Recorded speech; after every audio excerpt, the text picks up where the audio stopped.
If your life was a movie and it started now, forget about whatever financial disasters you've had, personal failures, relationship failures. What would the hero of your life's movie do right now? Do that. Do those things. We define ourselves far too often by our past failures. We look at our past and we say, well, that's me. That's not you. You are this person right now. You're the person who's learned from those failures, and you can choose to be the hero of your own movie right now. Write down your goals. Write down things you want to improve. Write down things you won't tolerate from yourself. Write down things that you've done in the past that you never want to see yourself do again.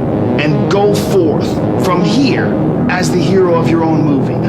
Build momentum. Build confidence and momentum with each good decision that you make from here on out. You can do it. Anyone can do it. We live in unique times. We live in one of the rarest times in human history where you can choose almost all of the input that comes your way. Whether it's the movies that you watch, the books you read, the podcasts you listen to, you can choose to be inspired.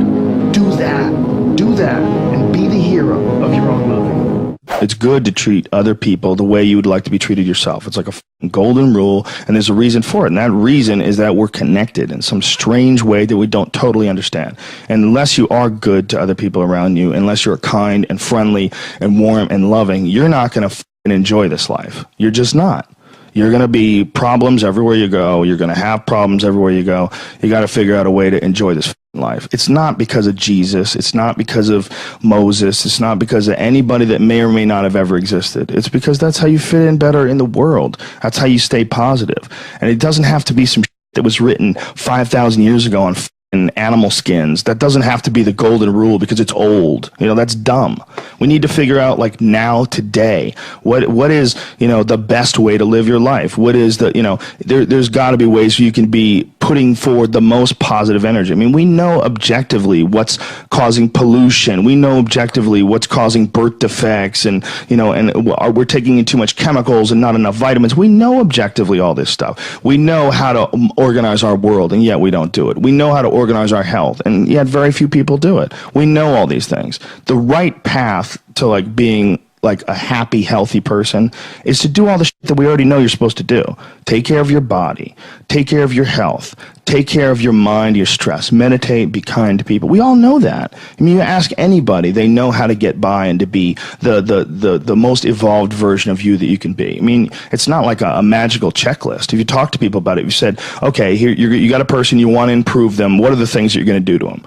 Okay, well, if I was a life coach, the first thing I would say is this guy's got to get on a diet that makes him healthy. I don't mean a diet just to lose weight. I mean just healthy foods in your body. Many vegetables. Vegetables, a lot of good quality protein, a lot of water. Stop the sodas. Stop the bullshit.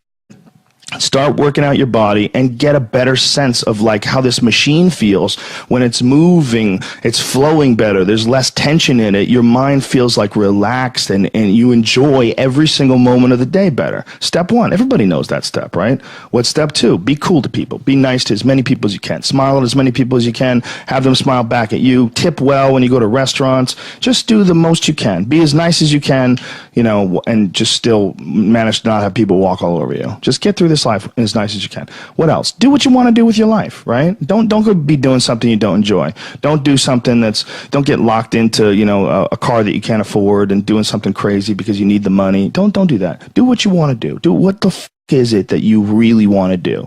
Because if someone else is doing it, you can do it. You know? I mean, everybody makes their own path through this world, but a lot of people don't follow the path that they really feel pulled to. You know, just for whatever reason, they got negative programming. You know, when they were kids, someone told them they couldn't do it, or told them to take the shortcut, or take the shore route. That's a sad thing, man, when you talk to dudes, especially like talented dudes, and they don't follow up with what they want to do, you know? There's a bunch of people that will say, yeah, well, I have a family, so, you know, it's a great idea for you to just go out there and go crazy. I have people to support. You need to listen. Stop saying that. Stop saying any of those things. Every single person who has ever done anything worthwhile or exceptional or difficult or extraordinary, anyone, whether it's great artists or authors or mathematicians or whatever the f it is, Everyone encounters difficulties. There is no easy road. It does not exist. It is impossible. Everyone has issues. If you have time to pursue a hobby, if you have time to do anything in your life, you can better yourself. And here's one way you never better yourself.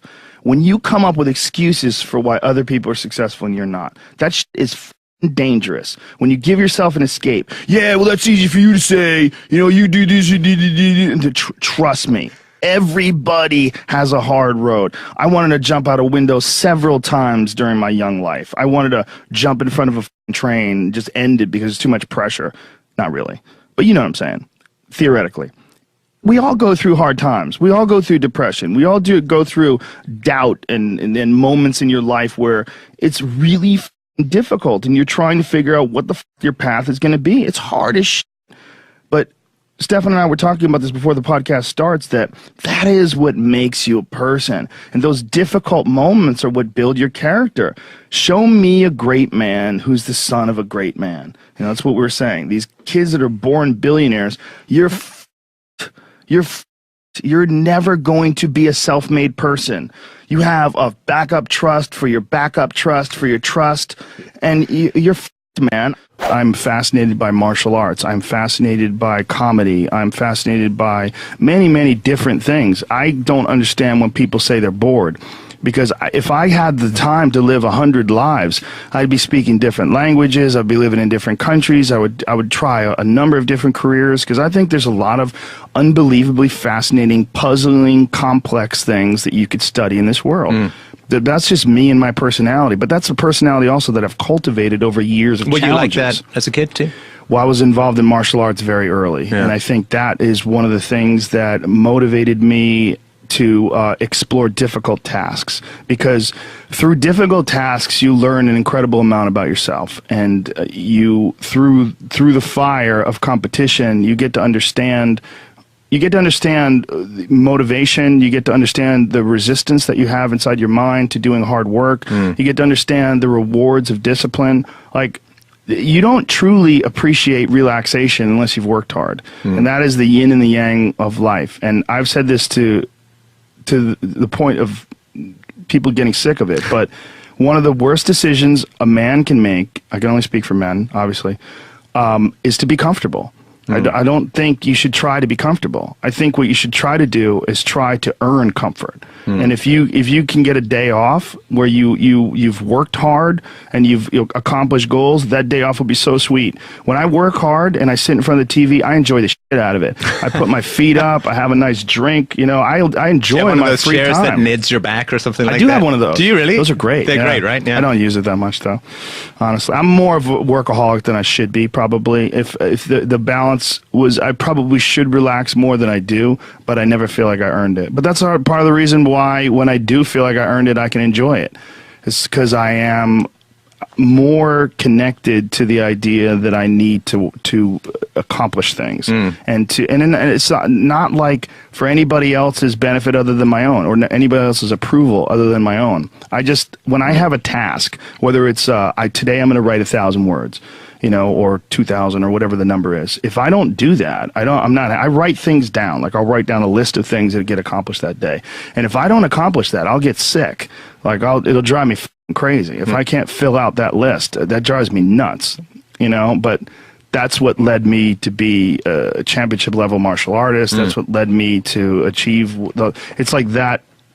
It's the reinforcement of those goals, like understanding that you can achieve those goals. It's going to be difficult. You're going to push through the difficulty, and then you're going to understand what difficulty truly is, and how much of it is just mental, how much of it is just in your mind, this adversity to difficult task or to struggle. You know, and a lot of people have that. They're scared. They're scared of complications. They're scared of failure. Failure is a big one that people are afraid of. But failure is one of the most important things you could ever have as far as like the motivation to do things differently.